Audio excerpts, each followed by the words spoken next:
Hi, I'm Sue. Hi, I'm Mark, and together we are Nuts on Tour. Plus What's down? the hairy one, or one of the hairy ones. Yes. She's rushing round like a loop, and he's just having a cuddle, aren't you? Big dog. Yeah. This is another video done in collaboration with Vanother Collective. So as usual, we will put all the others up and around and all that lot throughout the video.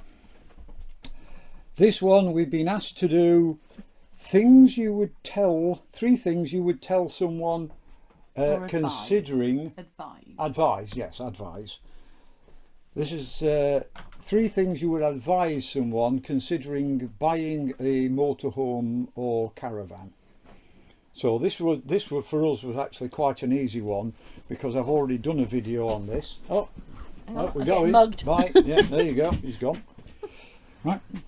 So this for us was quite an easy one because we've already done a video on this, and basically it's one thing with three parts.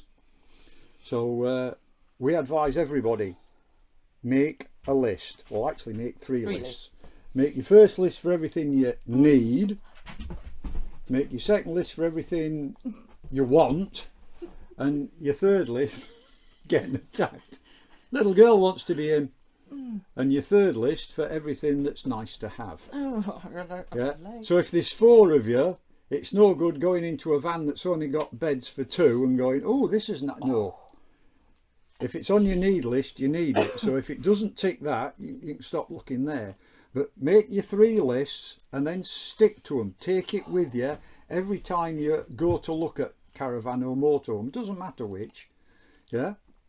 But if you want a full-size fridge, not need, want. You want a full-size fridge and it's only got a small size fridge, yeah, but it's got everything else on your list, then maybe that's the compromise you have to make. But take them with you and mark each one. Yes. So if it's on your need list, I don't know, give it a 5. If it's on your want list, give it a 3. If it's on your nice to have list, give it a 1. So if you want a double fixed bed and it hasn't got a double fixed bed, move on, tick the boxes, put the numbers in. At the end you add it all up. You might get one that's got everything in it apart from it's a small fridge rather than a big fridge, and it scores 95 out of 100. It loses 5 because it's a small fridge. But you go in another van, costs twice as much and ticks all the boxes. But cost, it's twice as much. Yeah. So do you want to pay X amount for that van and it's got all of them, or X amount for that van and it's got everything apart from your fridge? So that's up to personal choice and how much you're willing to compromise. I mean, our compromise for this was the eye level cooker, which Sue has to stand on a... I need to stand on a little stool so I can actually see into the oven. Yes, it's high level for me, but then again not for... no, it's somewhere here on me. Those of diminutive stature. But yeah, we can live with that. We've got, it's not like we do cooking in the oven every day. So it's, yeah. Well, yeah, it's not used that often, to be honest. But, like I say, I manage. You cope. That's it's not really. It's one compromise that you live with. It's a compromise, but yeah, the other compromises were we wanted a big garage. We've got a huge garage. No. We wanted a full size double bed. We got a full size queen bed, bigger than a double. Yeah. Plenty of room for us and the hairy pair. Yeah. But the thing is, going back to the cooker. That's the dogs, by the way. If you actually end up with a cooker, what I call, like you see in a caravan, which is at floor level. Knee level. Or knee level or whatever, you've lost cupboard space. Two things about that. One, you've lost cupboard space. Two, I have to get down on my hands and knees to see what's cooking. Exactly. So it's a compromise. Level one works. I mean, eye level for Mark works perfectly. For me, yes, I just get the stool, little footstool out and stand on that. But then I have to do that to see in the cupboards anyway. Yeah, but this ticked so many of the other boxes. Like, there's only the two of us, not counting the hairy pair.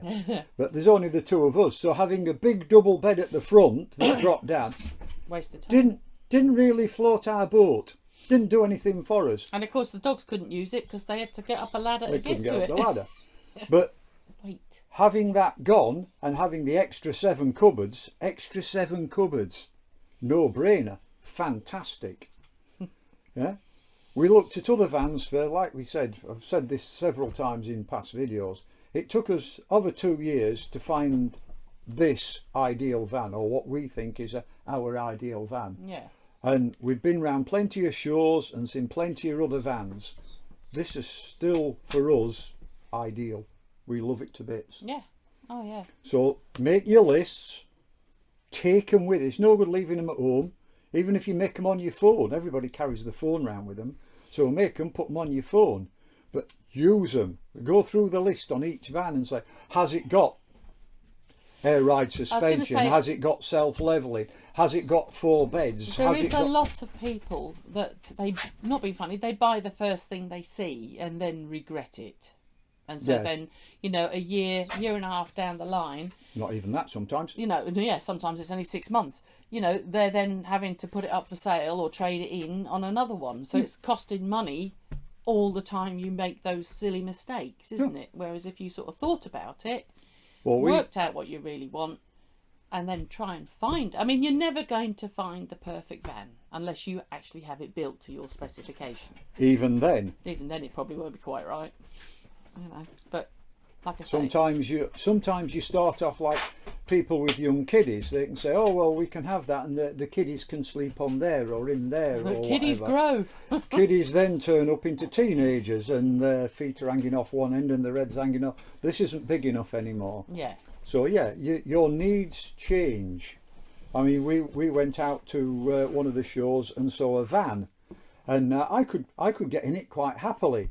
But the step from the slide out step, the first step from the floor to the slide out step was about 7 or 8 inches. And then the next step up was about 14 inches. And I managed to make it, but a couple of people that were slightly older than me, I won't say elderly, but older than me, struggled. They couldn't get in. And you struggled. It was literally, you couldn't lift your leg up high enough to get in there. So your needs change as you change. I mean, we spoke to somebody. Yes, they've got the Morello, lovely. Sorry, fluff.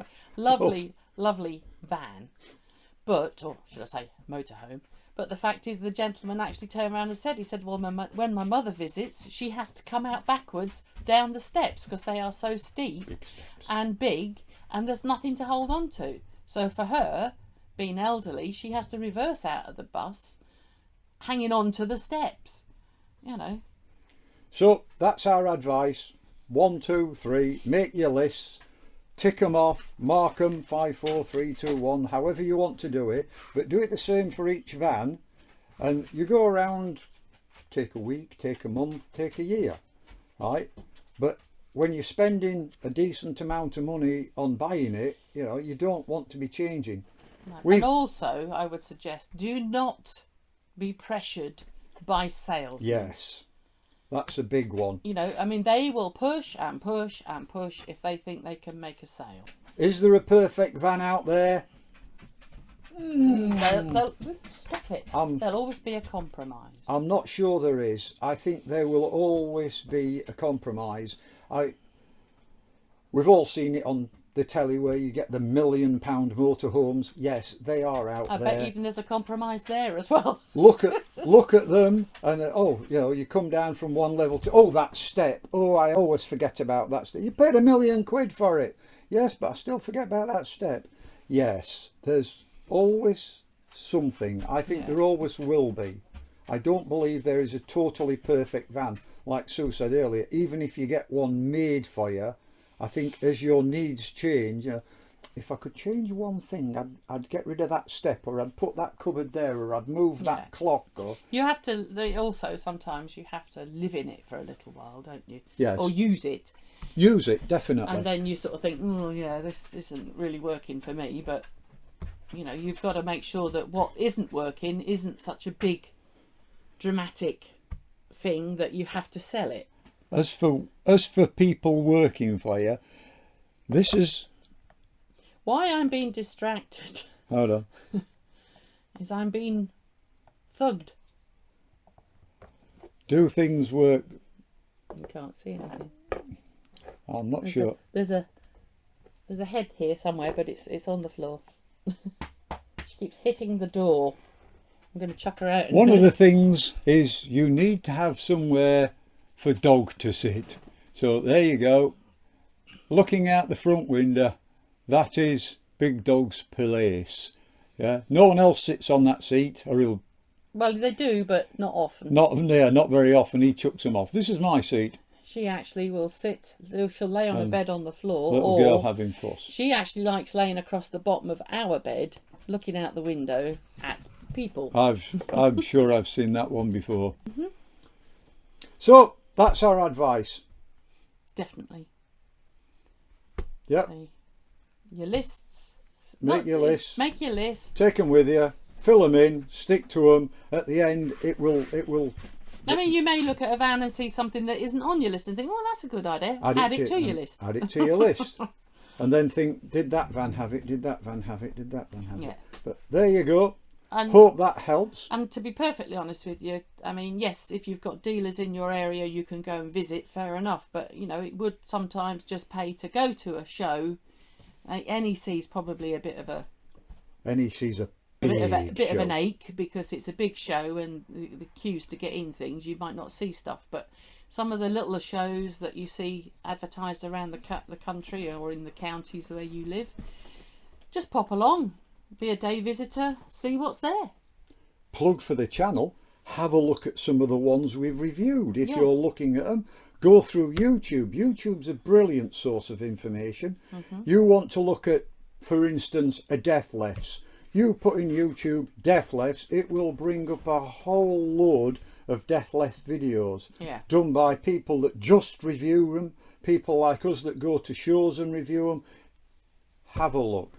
But most of all, have fun while you're doing it. Yes. It's fun. It's not a chore. It's nice. It's an adventure. Absolutely. It's a journey, as they keep saying. It's a journey. No, when you buy it, then you go on your journey. Journeys, Enjoy. Bye. Bye. Don't forget to watch all the others in the collective.